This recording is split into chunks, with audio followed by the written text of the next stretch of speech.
नमस्कार, आदाब। मैं अनूप सोनी क्राइम पेट्रोल सतर्क के ब्लैक हेडलाइंस अध्याय के आज के एपिसोड में आप सबका स्वागत करता हूं। आज का क्राइम पेट्रोल सतर्क ब्लैक हेडलाइंस अध्याय एक ऐसा काला अध्याय है जिसने दुनिया के सबसे नेक काम पर एक ऐसा धब्बा लगाया जो शायद ही कभी मिट सके। एक बच्चा जिसे पैसा कमाने की बहुत जल्दी थी, उसने एक ऐसी घटना को हवा दी जिससे बहुत ही अलग दुनिया में भूचाल मचा। और यह सवाल उठा कि जिन दवाओं पर हम अपनी जिंदगी और सेहत के लिए निर्भर रहते हैं, क्या वो सही है?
यस सर, ओके, आप जा सकते हैं।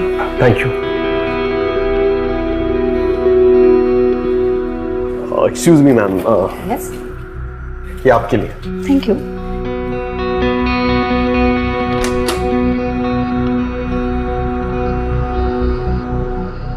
Hello sir. सर, इस बार वो मल्टीविटामिन प्रेस्क्रिप्शंस का टारगेट पूरा नहीं हुआ सर। पता नहीं इसको क्या हो गया, बहुत आवाज कर रहा है। कल तक तो ठीक था। नया लग जाएगा ना सर, आप टेंशन मत लो। और इस बार कंपनी सिर्फ आपके लिए कुछ स्पेशल बेनिफिट्स भी दे रही है। आप बस मेरी मदद करना, कंपनी आपको खुश रखेगी। मैं आपको समझाता हूं। खुशी पाने के लिए जिम्मेदारी से समझौता करना गलत है। जिम्मेदारी को दांव पर लगाकर पाई गई खुशी बस चंद मिनटों की मेहमान बनकर आती है, लेकिन उसके बाद जिंदगी भर का दुख दे जाती है। और इसकी सजा सिर्फ उसे ही नहीं जो ऐसा करता है, बल्कि उसके आसपास के लोगों को, उसके रिश्तेदारों को, उसे प्यार करने वालों को और उसके परिवार वालों को भी भुगतनी पड़ती है। रोज तुम एक ही बात पे बहस करती हो। तुम मेरी बात क्यों नहीं मानते? आप कुछ भी बोलती रहती हो। मैं तुम्हें बोल दिया नहीं तो नहीं। नहीं, मुझे तुम क्या चाहती, क्या तुम? क्या गिद्ध जैसा लड़का पैदा किया आपने? मुझे और बर्दाश्त नहीं होता। नेहा, इसे समझा, इतनी गर्मी अच्छी नहीं है। गर्मी है मेरे अंदर। लो, अब ठीक है, हो गई मैं ठंडी।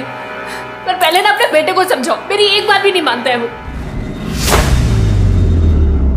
सुरेश, अरे नाश्ता तो करके। सुरेश, सुरेश, एक दिन इसे छोड़ के रास्ते पे फेंक देगा ना वो, तभी पता चलेगा उसे।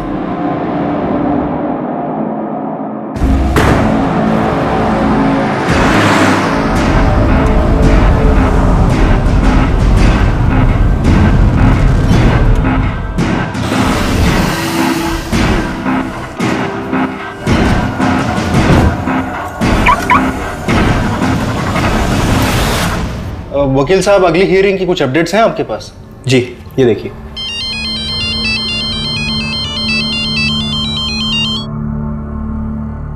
अच्छा, मुझे लगता है हमें वो दूसरा पॉइंट सामने रखना चाहिए ताकि हमारा केस और स्ट्रांग हो जाए और हमारे जीतने के चांसेस बढ़ जाएं। आप टेंशन मत लीजिए, वो हम लोग मैनेज कर लेंगे। क्यों सुरेश, थोड़ा टाइम बाय करते हैं? मुझे लगता है कि नेक्स्ट डेट अगर इसी महीने की हो तो हमारे लिए बेहतर रहेगा। देखिए, हम वो ट्राई करेंगे कि हम इसी महीने। सर चाय। हटा यार।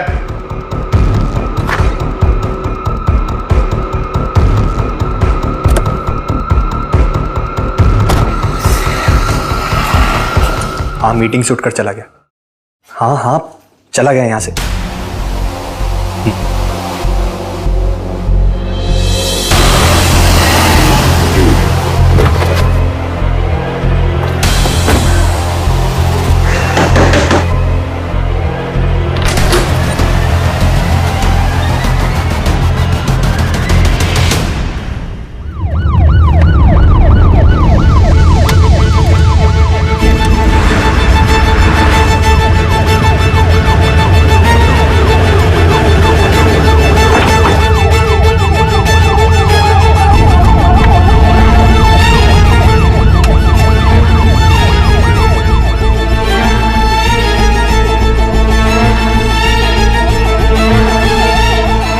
लगता है ये गाड़ी काफी टाइम से यहीं खड़ी है।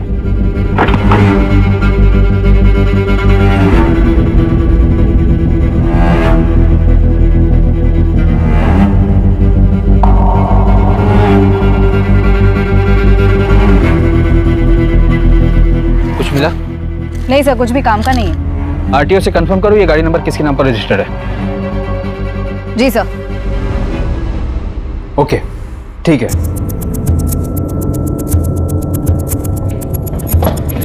सर, पिसा देवी जंगल के रास्ते में जो गाड़ी हमें मिली थी वो गाड़ी किसी लॉयर सुरेश रेडकर के नाम पर रजिस्टर है। उसका फोन भी स्विच ऑफ है। एनी मिसिंग कंप्लेंट या गाड़ी चोरी की कंप्लेंट? नहीं सर। तो पता लगाओ वकील साहब की गाड़ी जंगल में क्या कर रही थी।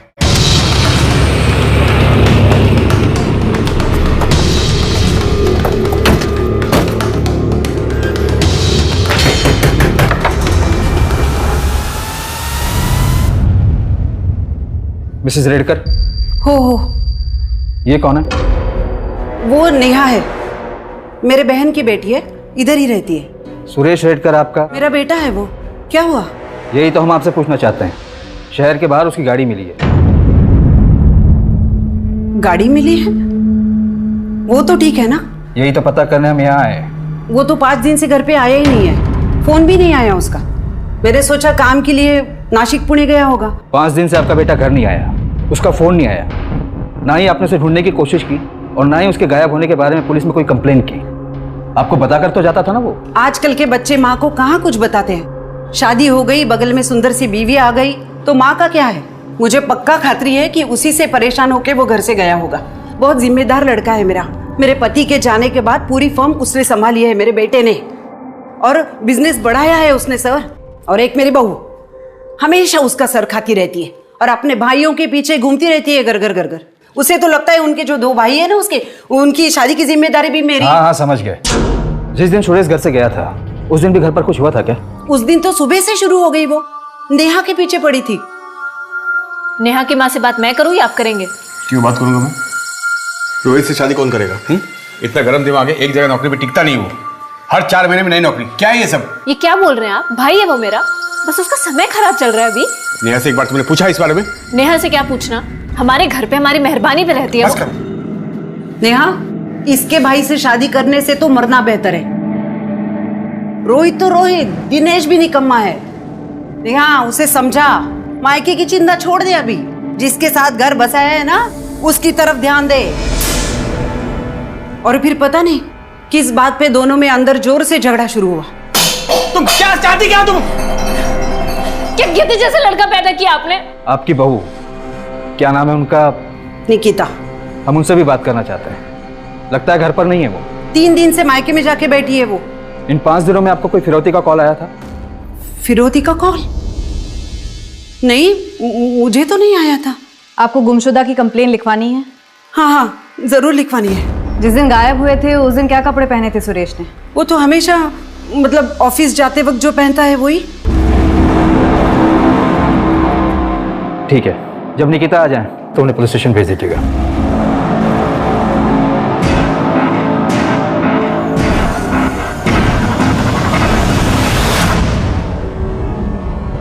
सर, ये सुरेश की फोटो मुझे फॉरवर्ड कर दीजिए। जी। आपकी शादी सुरेश से कैसे हुई? वो तो आपसे उम्र में काफी बड़े हैं। उन्होंने कई बार मुझे अपने ऑफिस के पास देखा था, फिर शादी के लिए प्रपोज किया। आप दोनों? ये मेरे दादा हैं, रोहित और दिनेश। आपकी सासू माँ का कहना है कि आप दोनों के आपसी झगड़े की वजह से सुरेश घर छोड़कर चला गया। हाँ, झगड़ा हुआ था, लेकिन ऐसा कुछ नहीं कि वो घर छोड़कर चले जाएं। आ जाएंगे वो। वैसे भी सर, किस घर में हस्बैंड वाइफ के बीच में झगड़ा नहीं होता। सर, सुरेश की कजिन सिस्टर नेहा हमारे साथ ही रहती है। रोहित दादा बहुत अच्छे हैं, बस लक आजकल साथ नहीं दे रहा, इसलिए काम में थोड़ी प्रॉब्लम्स हैं। इन दोनों की शादी हो जाती तो सब ठीक हो जाता। और दिनेश दादा सुरेश की फर्म में ही काम करते हैं। वो लोग जो भी काम देते हैं अच्छे से करते हैं, बिना कुछ चूकिए। सुरेश ने कोई एहसान नहीं किया? तुम जैसी लड़की मिल गई उस बुड्ढे को। आपकी सास ने बताया कि बेडरूम में जाने के बाद झगड़ा और बढ़ गया था। सर, वो मेरा पर्सनल मैटर। आपके पति 5 दिन से गायब हैं। उनकी गाड़ी जंगल में मिली है, तो अभी आपका पर्सनल मैटर नहीं है, एक मिसिंग पर्सन केस है। मैडम, पर ऐसा कुछ भी नहीं हुआ था कि वो मुझे या घर छोड़कर चले जाएं। आ जाएंगे वो। आपको कोई फोन आया? I mean, फिरौती का? नहीं, मुझे तो नहीं आया, पर अगर मम्मी जी को आया हो तो मुझे पता नहीं। सुरेश किसी बात से परेशान थे या कोई टेंशन थी? हाँ सर, वो अभिजीत नायक, उनके बिजनेस पार्टनर। हाँ, मीटिंग से उठकर चला गया। हाँ चला गया यहाँ से। ठीक है, आप लोग जा सकते हैं। हम मिसिंग कंप्लेंट के आधार पर अपनी इन्वेस्टिगेशन शुरू करते हैं। ठीक है सर, थैंक यू सर। 5 दिन हो गए हैं घर का आदमी गायब हो जाता है और घर की औरतों को कोई फर्क नहीं पड़ता है। सर, फॉरेंसिक रिपोर्ट के मुताबिक गाड़ी में कोई मारपीट और खून के निशान भी नहीं मिले। गाड़ी डैमेज होने और ब्रेक लगने के भी कोई निशान नहीं है। गाड़ी वहाँ पर बहुत आराम से पार्क की गई थी।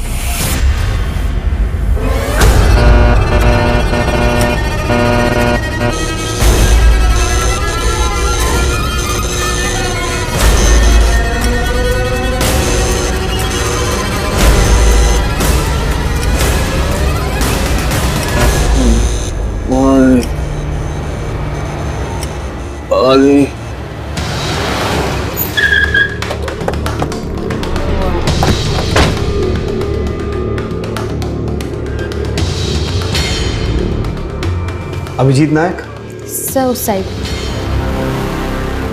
मेरे पास सिर्फ 10 मिनट है। Next time please come with prior appointment.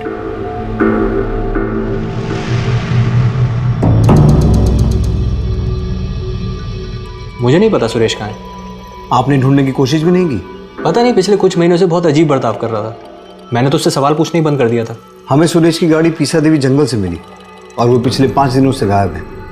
उसकी माँ और बीवी को ना तो कोई फ़ोन आया है ना ही मैसेज, और उन्होंने उसे ढूंढने की कोशिश भी नहीं की। आपने भी कोशिश नहीं की? तो आप भी कोशिश मत करो। जब कंप्लेन नहीं दी है तो केस ही नहीं बनता है ना। सुरेश की माँ और बीवी ने कंप्लेंट की है और आप हमें हमारा काम मत सिखाइए, वरना हम आपको आपका काम सिखाना शुरू करेंगे।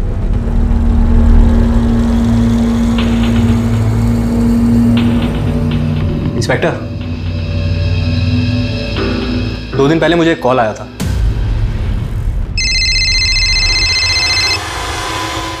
एडवोकेट अभिजीत नायक। सुरेश रेडकर हमारे पास है, जिंदा वापस आइए तो 25 लाख तैयार रखना। आपको किडनैपर ने कॉल किया था और आपने इसे रिपोर्ट भी नहीं किया, और किडनैपर ने आप ही को कॉल क्यों किया? मैंने भी उसे यही सवाल किया, लेकिन मुझे क्यों फोन कर रहे हो? क्योंकि हमें औरतों से बात नहीं करनी। पर मेरा क्या लेना देना इससे? तुम उसके पार्टनर हो ना, पैसा तुम्हारे पावर में ही होगा। देखो सुनो, तुम्हें कोई गलतफहमी हुई है ऐसा कुछ? पैसा जमा करके रखना, फिर फोन करूंगा। हेलो, मैं आपको कह रहा हूँ मैं कोई पैसे नहीं देने वाला। मेरा इससे कोई लेना देना नहीं है। पंकज, सबसे पहले तो इस अभिजीत को जो किडनैपर का कॉल आया था उस कॉल को ट्रेस करो। ये केस सचमुच अजीब है। सुरेश के गायब होने से किसी को कुछ फर्क ही नहीं पड़ रहा है। औरतें आपस में झगड़ा कर रही हैं, पार्टनर को सिर्फ अपनी पड़ी है। रैंसम कॉल को कोई इतना कैजुअली कैसे ले सकता है? हो सकता है फिरौती का कॉल अभिजीत की ही साजिश हो, 25 लाख ऐंठने के लिए। ये लॉयर है, गेम प्लेयर भी हो सकता है। इसकी पूरी कुंडली निकालो। और सुरेश के कॉल रिकॉर्ड्स और फोन ट्रैकिंग रिपोर्ट का क्या स्टेटस है? आते ही होंगे सर। रिश्ते कभी एक दूसरे के लिए जान देने वाले तो कभी एक दूसरे की जान लेने वाले। सुरेश के रिश्ते बहुत अजीब थे। उसकी मां और उसकी बीवी ने अपने आपसी तनाव की वजह से सुरेश के गायब होने के 5 दिन बाद तक ना तो उसकी कोई पुलिस कंप्लेंट की और ना ही उसे ढूंढने की कोशिश की। और उसके पार्टनर ने भी यही किया। लेकिन क्यों? क्या सुरेश उन्हें अपनी जिंदगी में नहीं चाहिए था, या फिर सुरेश इन लोगों से इतना उकता गया था, परेशान हो गया था कि वो खुद इनसे दूर चला गया?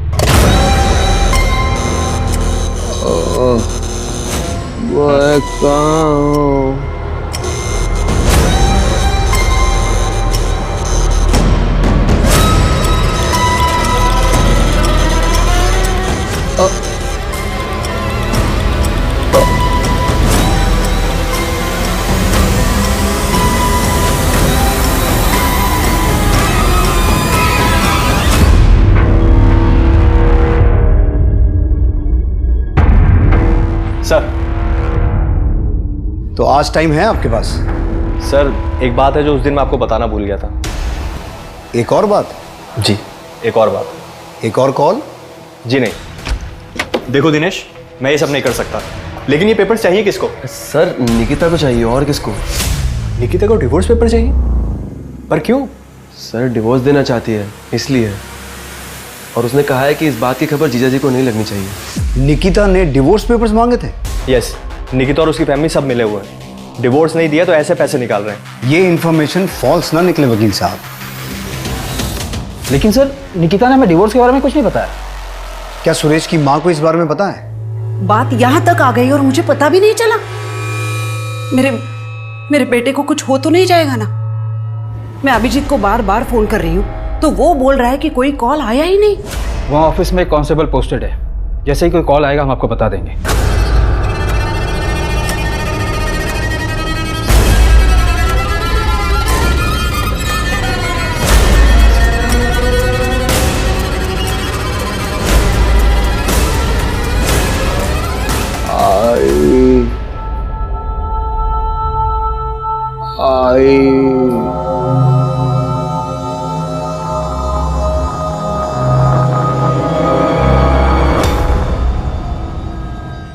रोहित, दिनेश, ये तुम सबका प्लान है ना?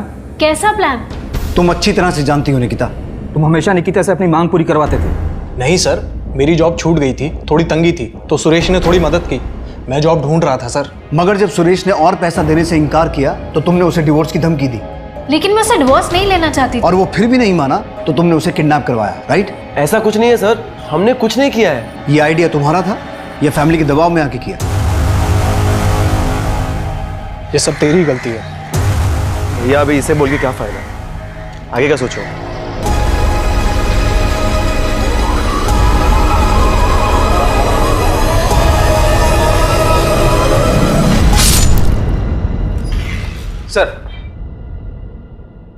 सर, जिस दिन सुरेश गायब हुआ था उस दिन ज्यादातर मिस कॉल निकिता के ही थे, और उसी दिन सुरेश ने एक अनसेव्ड नंबर पर 2 बार कॉल किया था। मैंने पता किया, वो नंबर किसी नारायण भाई महाराज का है। उनका अपना एक बंगला है जहाँ पर वो प्रार्थना और मेडिटेशन करवाते हैं, और लोकेशन भी दिखा रहा है कि सुरेश उसी एरिया में था। सर, ये देखिए सर, सोशल मीडिया से मिला। बुला लो इसे। बुलाया है, आज आउट ऑफ टाउन है, कल आएगा। ये खेल कुछ समझ में नहीं आ रहा है। सुरेश की मां लता को कुछ पता ही नहीं है। वो सिर्फ सुरेश की बीवी निकिता पे इल्जाम लगा रही है। निकिता के बारे में अभी बहुत कुछ पता चलना बाकी है। और ये अभिजीत, ये तो मुझे शुरू से ही गेम प्लेयर लग रहा है। पंकज, तुम इस बाबा के बारे में पता करो। दीपा, तुम और मैं चल के जरा निकिता से बात करते हैं। नेहा, कुल मिला के कितने जमा हुए हैं? सब मिला के कुछ 8-9 लाख हुए होंगे।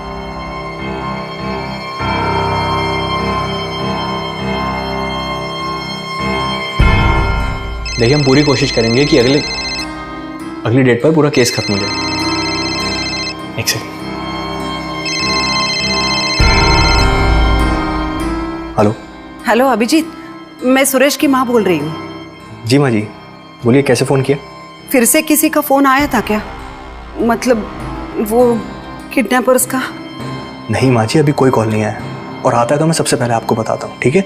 लेकिन उसके लिए कॉल भी तो आना चाहिए ना। अब मैं चाहूँ, एक मीटिंग में बैठा हूँ जरा। अभिजीत, और एक बात करनी है मुझे। वो मैंने पैसों के बारे में बोला था, उसका इंतजाम हो गया? माँ जी, पैसे हैं, ऐसा नहीं है कि सोचा और सामने प्रकट हो गए, और मैं अरेंजमेंट कर रहा हूँ। लेकिन देखिए, बुरा मत मानिए, Suresh as a partner company में कम ही काम करता था। सारी मीटिंग्स, कोर्ट केसेस मैं ही हैंडल करता था। उसकी वजह से बिजनेस में पैसे कम आते थे। उतना मैं दे दूंगा, मगर आप मेरे भरोसे मत रहिए। लेकिन बेटा, फर्म तो सुरेश का ही है ना? जी माँ जी, सब आप ही का है, लेकिन अकाउंट में पैसे भी तो होने चाहिए ना। मैं देखता हूँ, अभी मीटिंग में हूँ, बाद में कॉल करता हूँ। सुनो अभिजीत, ऐसे कैसे तुम? हेलो,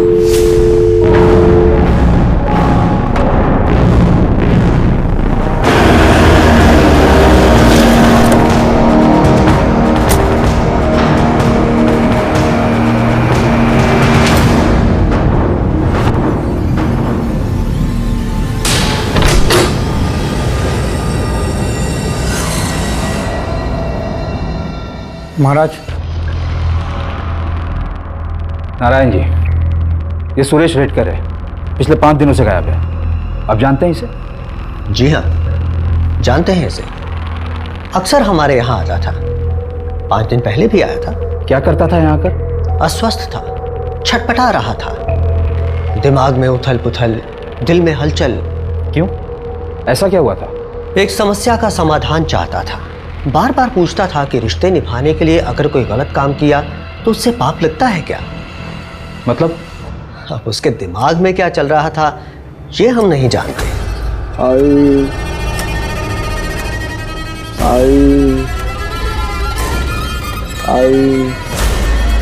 सोचा बेटा, आराम से सोचा।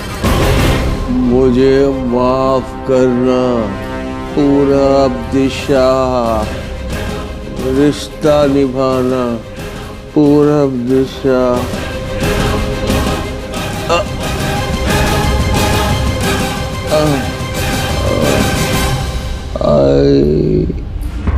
आप नारायण भाई महाराज को जानती हैं? जी नहीं। आपका पति तो बार बार उनसे पूछता था कि रिश्ता निभाने के लिए अगर कुछ गलत किया तो उससे पाप लगता है या नहीं। इसका क्या मतलब है? कुछ समझा सकती हैं आप? मुझे नहीं पता। सबसे ज्यादा रिश्ता तो आपके परिवार से निभाने की कोशिश कर रहा था वो। क्यों? इसके बारे में तो मालूम होगा तुम्हें। हमारे बीच ऐसा कुछ नहीं था, हम बस थोड़े टाइम के लिए साथ थे। लेकिन इसे देखकर ऐसा लग तो नहीं रहा। पुराना प्यार फिर लौट आया, सुरेश बीच में आ रहा था, इसलिए उसे रास्ते से हटाने के लिए किडनैपिंग का प्लान बनाया। ये क्या बोल रहे हैं आप? हमारे बीच अब ऐसा कुछ भी नहीं है, और मेरे और सुरेश के बीच भी अब रिश्ते बेहतर हो रहे थे। और फिर भी तुम्हें उससे डिवोर्स चाहिए था? वो मैं उसे सिर्फ धमका रही थी। किस बात के लिए? ताकि वो मेरी बातें मान ले। तुम्हारा और निकिता का अफेयर था, और शादी के बाद पिछले कुछ दिनों में फिर से शुरू हो गया। तुमने सोचा इस सब को ठीक करने का एक ही रास्ता है, सुरेश को रास्ते से हटाना। पहले एविडेंस लेकर आओ और फिर मैं मेरा जवाब दूंगा। यहाँ कोर्ट के बाहर नहीं, कोर्ट के अंदर। मैं निकिता से मिलता हूँ, लेकिन मेरी भी अब शादी हो चुकी है। And my wife is beautiful then Nikita.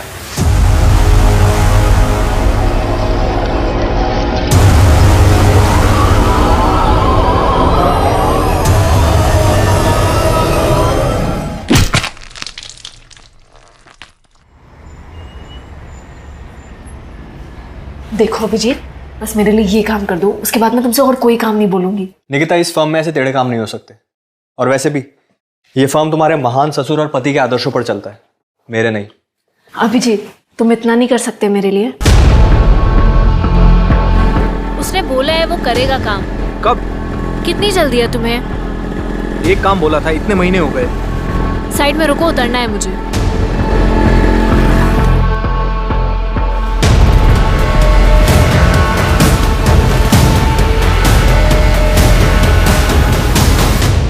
Madam, अगर किडनैपर्स का फोन आता है तो मैं आपको खबर कर दूंगा, मगर आप इस तरह मेरे ऑफिस में आकर मत बैठा करें। क्लाइंट्स के सामने अच्छा नहीं लगता है। आप सुन भी रही हैं मैं आपसे क्या कह रहा हूं?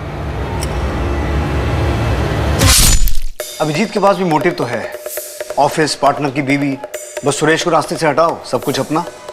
और रैंसम का एक ही कॉल आया, वो भी उसी को। जो नंबर से कॉल किया गया वो फर्जी डॉक्यूमेंट देकर लिया गया था। सर, जिस एरिया से सुरेश की गाड़ी मिली थी और उसका फोन बंद हुआ था वो वल्लभ नगर एरिया में आता है। उसके आसपास की सारी सीसीटीवी फुटेज चेक की। वहाँ एक पेट्रोल पंप के बाहर एक बस स्टॉप है जहाँ ये आदमी दिखा। कौन है ये? सर, ये सुरेश की गाड़ी में बैठा था और इसके बैठने के चंद मिनटों बाद ही सुरेश का फोन बंद हुआ। इसकी फोटो सर्कुलेट करवाओ और उस एरिया में इसके बारे में पूछताछ करो। जी सर। सर,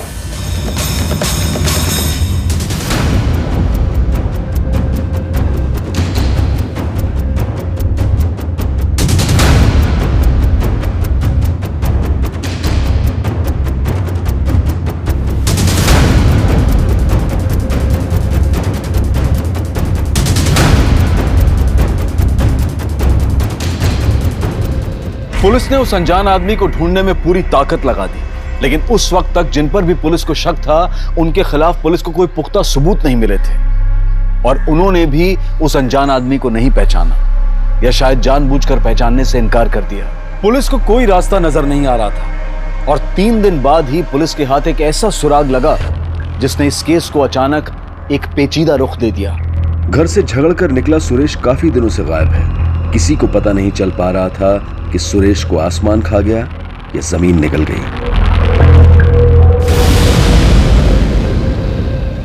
इस आदमी को देखा? ये आपके लिए। Thank you. कंपनी आपको खुश रखेगी। ये तो मेडिकल रिप्रेजेंटेटिव है, यहाँ आता रहता है। Medical representative? जी सर। यश नाम है उसका। उसका वही वर्किंग एरिया है जहां पर उसने सुरेश से डेट ली थी।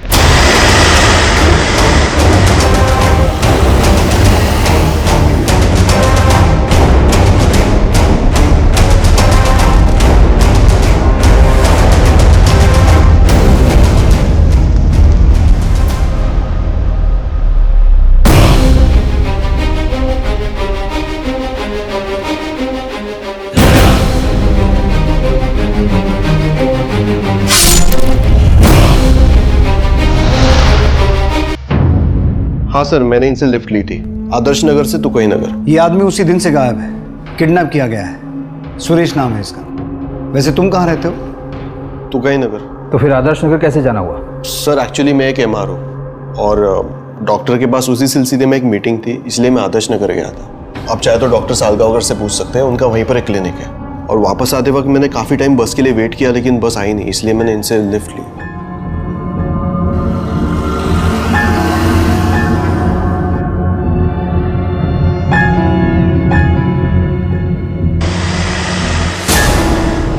और जैसे ही तुकाई नगर आया मैं गाड़ी से उतर गया। उस दिन कुछ अजीब बात हुई या फिर ऐसा कुछ नोटिस किया? सुरेश से बातचीत हुई तो उसने कुछ बताया कि वो कहाँ जा रहा है? सर उनसे तो कुछ बात हुई नहीं, वो पूरा टाइम चुपचाप ही थे। पुलिस अब इस केस में एक डेड एंड पर पहुंच गई थी। किसी के खिलाफ कोई सबूत नहीं था और ना ही कोई गवाह था। सुरेश का पार्टनर अभिजीत, उसकी मां लता, सुरेश की पत्नी निकिता, ये सभी शक के दायरे में थे, लेकिन पुलिस के पास इनके खिलाफ कोई सबूत नहीं था। और जहां तक यश का सवाल था, यह हो सकता था कि यश इत्तेफाक से गलत समय पर गलत जगह पर था, लेकिन यश सुरेश के साथ देखा गया आखिरी शख्स था, इसीलिए वो शक के दायरे में आ गया और पुलिस ने यश पर कड़ी नजर रखी।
डॉक्टर सालगांवकर कहाँ बैठते हैं? क्यों सर, क्या हुआ? होटल अपर्णा एग्जीक्यूटिव के बारे में पूछताछ करनी है आपसे। सर यश दुर्गे ने सब अरेंज किया था, मेरा तो सर पहली बार था। सर मेरी फैमिली है, रेपुटेशन है। सर ये बात, सर मैं तो बर्बाद हो जाऊंगा सर, तबाह हो जाऊंगा सर, प्लीज सर। सर ये यश उतना सीधा है नहीं जितना दिखता है। मेडिसिन बेचने के लिए तरह तरह के घूस देता था वो डॉक्टर्स को, और लड़कियां भी। और इस बार कंपनी सिर्फ आपके लिए कुछ स्पेशल बेनिफिट्स भी दे रही है। आप बस मेरी मदद करना, कंपनी आपको खुश रखेगी। उसके बदले में डॉक्टर उस मेडिकल कंपनी की दवाइयां प्रिस्क्राइब करते थे जिसकी जरूरत ही नहीं थी। ये यश ऐसे स्टार परफॉर्मर बना है। होटल में एक रूम भी बुक किया था उसने, परमानेंट। पर इन सब बातों का सुरेश की किडनैपिंग से क्या कनेक्शन हो सकता है? पंकज, होटल की सीसीटीवी फुटेज चेक करो, पिछले कुछ दिनों की नहीं, पिछले कुछ महीनों की। और वो जो कमरा यश ने परमानेंटली बुक करवा के रखा था, उसकी तलाशी लो। ये यश भी खिलाड़ी आदमी है।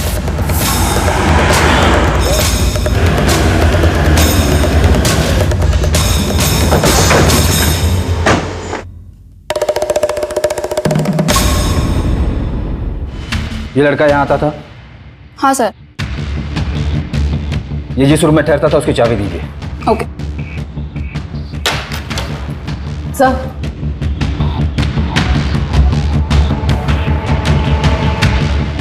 ये सीसीटीवी काम करता है? हाँ सर। इसकी फुटेज चाहिए हमें।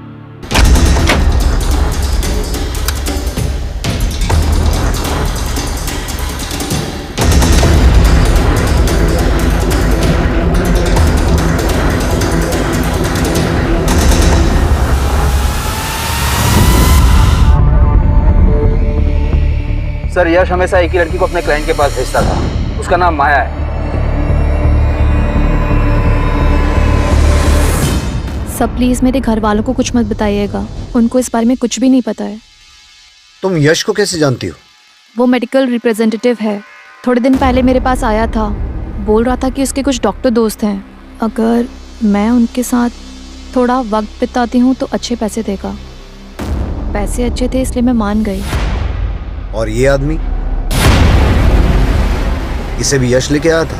नहीं सर, इसे उस दूसरे एमआर ने भेजा था, मगर मुझे याद है सर कि ये आदमी बहुत ही अजीब था। नर्मदा परिक्रमा करनी है। श्रीमद नारायण भाई ने कहा है कि 11 बार परिक्रमा करो और कॉस्मिक संतुलन पाओ। खुद ही एनर्जी को महसूस करो, खुद ही एनर्जी बन जाओ। सिर्फ बातें ही करोगे या कुछ और भी करोगे? कभी मोक्ष का मार्ग स्पष्ट रूप से देख पाए हो? कभी आत्मा ने तुम्हें अंदर से पुकारा है? संसार में दुख का कारण ध्यान का है तुम्हारा? मैंने तुम्हें 2 घंटे के लिए पैसे दिए, तो तुम सिर्फ 2 घंटे मेरी बात सुनोगी, मुझ पर ध्यान रखोगी, मुझसे बात करोगी। नर्मदा परिक्रमा करनी है। मगर अभी तो तुमने कहा था कि तुम्हारे सारे क्लाइंट्स यश के थ्रू आते हैं। देखो माया, किसी को बचाने की कोशिश मत करना। नहीं सर, मैं झूठ नहीं बोल रही हूँ। यश से पहले भी एक एमआर था, एक्चुअली उसी ने मुझे यश से मिलवाया था। फिर थोड़े दिनों बाद वो कहीं गायब हो गया और यश टिका रहा। फिर थोड़े दिनों बाद वही एमआर इस आदमी को मेरे पास लेकर आया था सर। उसका कोई नंबर वगैरह है? ये नया मोबाइल कहाँ से आया तेरे पास? कहाँ से आया? चोरी किया ना तूने? नहीं, चोरी नहीं किया। तेरा बाप ने उधर जेल में सड़ रहा है, तू भी जा उधर। मैंने नहीं किया चोरी। ऐसे नहीं मारेगा, चल उठ उठ उठ चल।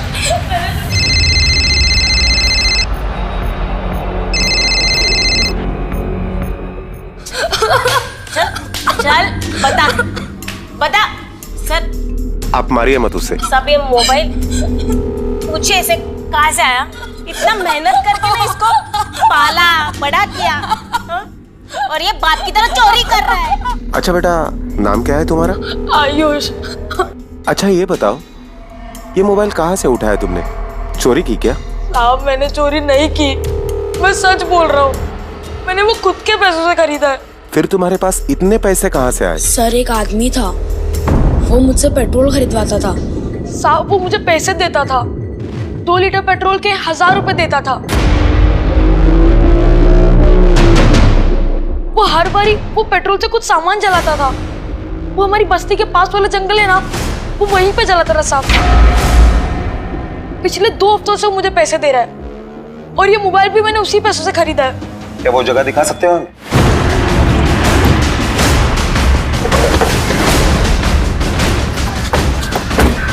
कहाँ पे बेटा? वहां पर।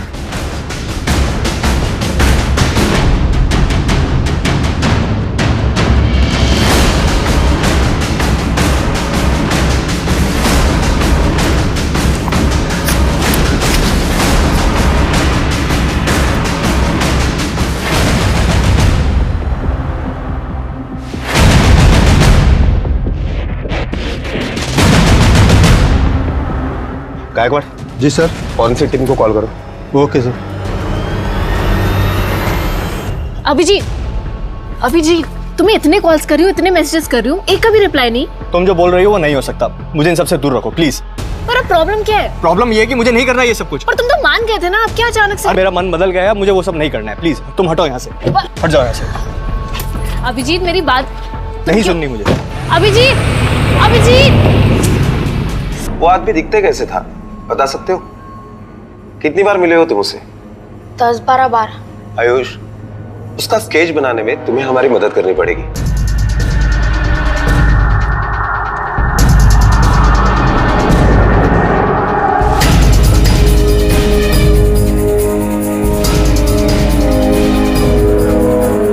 सर, क्रांति चौक पुलिस स्टेशन में एक केस की तहकीकात में इस आदमी का स्केच बना है।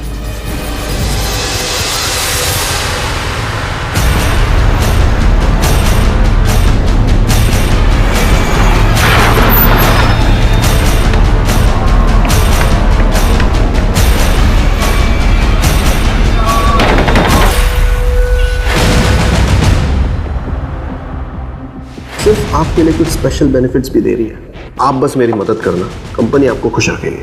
सर एक्चुअली मैं एक एमआर हूँ। कहाँ ले जा रहे हो, मुझे बताइए तो सही, मैंने किया क्या है? तू जिस लड़के से पेट्रोल खरीदता था ना, उसने तेरा भांडा फोड़ दिया है।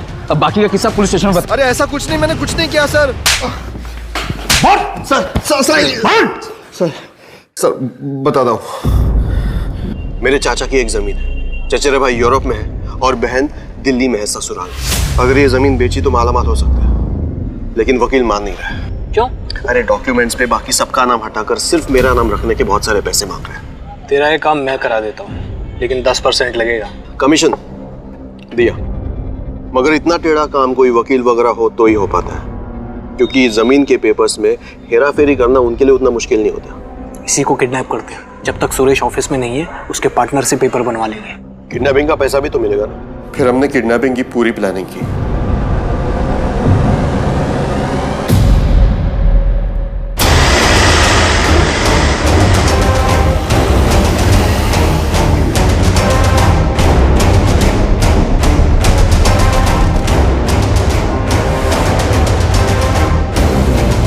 सुरेश, सुरेश,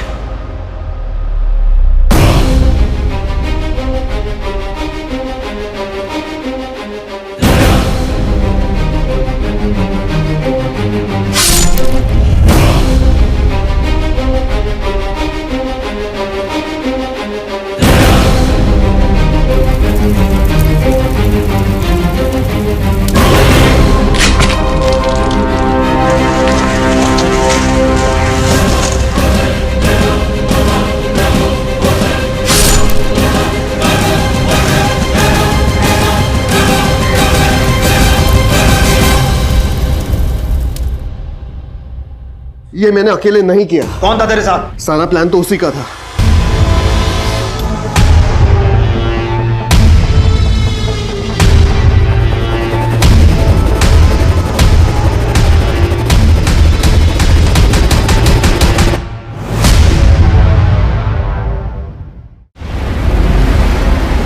हाँ सर, मैं रोहित की बीवी थी, लेकिन पिछले ही साल हमारा डिवोर्स हुआ है।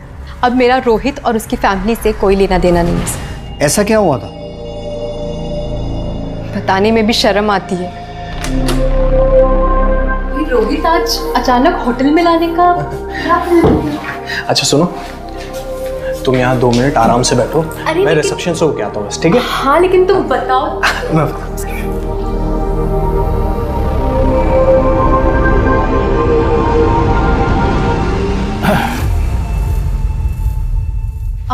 आप कौन? अरे आप तो यूं ही शर्मा रही हैं। आप नजदीक मत आओ। अरे आप तो खामखा घबराती। क्या बदतमीजी है? रोहित, रोहित, रोहित, अरे रोहित, तुमने इसे बताया नहीं क्या? मेरा टाइम क्यों बर्बाद किया? आप मुझे 2 मिनट दीजिए, मैं इसे समझाता हूँ सर। रोहित, देखो मेरी बात ध्यान से सुनो शिल्पा, ये बहुत बड़े डॉक्टर हैं, मेरा सारा काम कर देंगे। बस तुम्हें इनके साथ थोड़ा सा वक्त गुजारना होगा।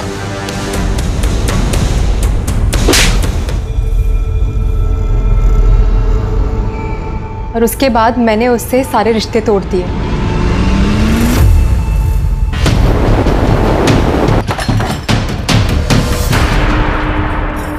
सर चल। अरे मेरे भाई, सर मैंने कुछ कहाँ ले जा रहे हैं? चल। सर बताता हूँ। मैं और रोहित एक ही कंपनी में मेडिकल रिप्रेजेंटेटिव थे। एक टारगेट अचीव हुआ तो सामने दूसरा लाकर रख देते हैं। इन लोगों का ये नाटक खत्म ही नहीं होता। सच बोल रहा हूँ यार, ये टेंशन अब झेला नहीं जाता। जॉब है तो टेंशन है, नहीं है तो डबल टेंशन है। मेरे पास तो बिल्कुल पैसे नहीं है। निकिता के ससुराल से जो आता है उससे महीने का खर्च चलता है, लेकिन सुरेश और उसकी माँ दोनों बहुत खड़ूस हैं। ऊपर से डिवोर्स में बीवी को पैसे देने पड़ते हैं। कैसे जीऊंगा यार? मुझे पैसे चाहिए किसी भी हालात में। तेरी बीवी ने तुझसे डिवोर्स मांगा और सुरेश के पिता ने डिवोर्स दिलवाने में तेरी बीवी की मदद की। ये बात तेरे दिमाग में बैठ गई। तू मौका ढूंढ रहा था और इसी वजह से तूने सुरेश को अगवा किया। सर हम दोनों बहुत बड़ी प्रॉब्लम में थे। हम दोनों को पैसे की सख्त ज़रूरत थी और मेरी तो जॉब भी नहीं थी सर। मेरा रिकॉर्ड ख़राब होने की वजह से कहीं लग भी नहीं रही थी। तो मैंने और यश ये सोचा कि आसानी से पैसा कैसे कमाया जाए। मेरे चाचा की एक जमीन है, चचेरे भाई यूरोप में है और बहन दिल्ली में है ससुराल में। तो अगर ये जमीन बेची तो मालामाल हो सकते हैं, लेकिन वकील मान नहीं रहा है। क्यों? अरे डॉक्यूमेंट्स पे बाकी सबका नाम हटाकर सिर्फ मेरा नाम रखने के बहुत सारे पैसे मांग रहे हैं, और उतने पैसे है नहीं मेरे पास। तेरा ये काम मैं करा देता हूँ, लेकिन 10% लगेगा। कमीशन दिया, मगर इतना टेढ़ा काम कोई वकील वगैरह हो तो ही हो पाता है, क्योंकि जमीन के पेपर्स में हेरा फेरी करना उनके लिए उतना मुश्किल नहीं होता। मैं जरूर कुछ कर सकता हूँ, बस ये डॉक्यूमेंट वाला काम हो जाने दे। अरे ये काम हो गया ना तो जिंदगी भर जॉब करने की भी जरूरत नहीं है। सर मुझे पता था सुरेश एक अच्छा वकील था, वो हमारी मदद जरूर करता। रोहित ये फ्रॉड है, मैं और मेरी फर्म ऐसे काम नहीं करते। नहीं, दूसरे की प्रॉपर्टी हड़पना चाहते हो तुम, शर्म नहीं आती तुम्हें? नहीं, तुम्हारी करतूतें मैंने निकिता को बता दी तो क्या सोचेगी? लेकिन सुरेश, हेलो हेलो, बस सुरेश को मना ले के पेपर्स तैयार कर दे। भाई के लिए इतना तो करेगी ना निकिता? हाँ ठीक है, मैं बात करके देखती हूँ। मैं तुम्हें 1000 बार कह चुका हूँ ये सब फ्रॉड है। तुम्हारा भाई लालच में अंधा हो चुका है। मगर आप उसके लिए इतना कर देंगे तो इसमें आपका क्या नुकसान हो जाएगा? ऊपर से उसका भला हो जाएगा ना। तुम्हारा और तुम्हारे भाइयों का दिमाग ठिकाने में नहीं है, पागल हो गए तुम लोग। मैं ये काम हरगिज नहीं करूंगा, हरगिज नहीं। ठीक है, अगर आप इतना सा काम नहीं कर सकते ना मेरे लिए, तो एक काम करिए, मुझे डिवोर्स दे दीजिए। इसी को किडनैप करते हैं। जब तक सुरेश ऑफिस में नहीं है, उसके पार्टनर से पेपर बनवा लेंगे। किडनैपिंग का पैसा भी तो मिलेगा ना? हाँ। कैसे करेंगे? हमने किडनैपिंग की पूरी प्लानिंग की और फिर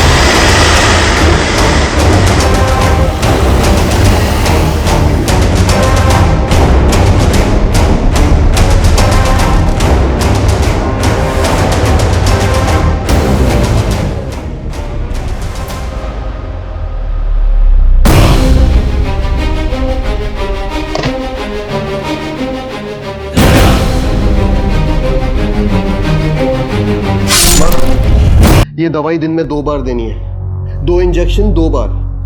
सुन रही हो ना माँ? यार ये कर तो पाएंगी ना? अरे तू टेंशन मत ले, कर ली माँ। 2 इंजेक्शन 2 बार, ठीक है? हाँ। ओके चलो।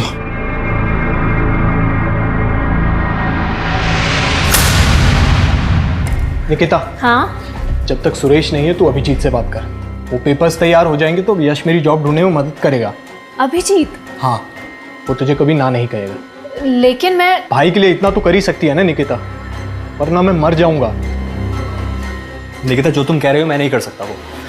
प्लीज ना अभिजीत। ये सब करके मेरा क्या फायदा? और सुरेश को पता चल गया तो और बखेड़ा खड़ा कर दे। तुम जानती हो उसे, वो अभी भी सीनियर पार्टनर है मेरा। पर वो नहीं है ना अभी। लेकिन आ जाएगा ना। हमें फिरौती के पैसों की पूरी उम्मीद थी, मगर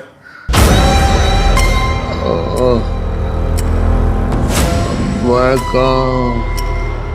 पूरब दिशा कहाँ है?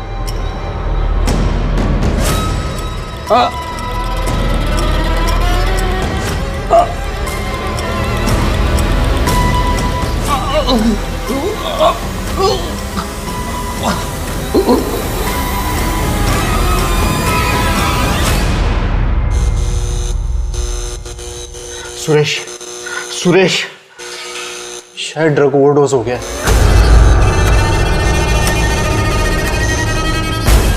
इधर आ।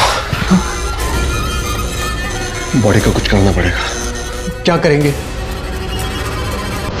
काट के जला देते हैं। क्या?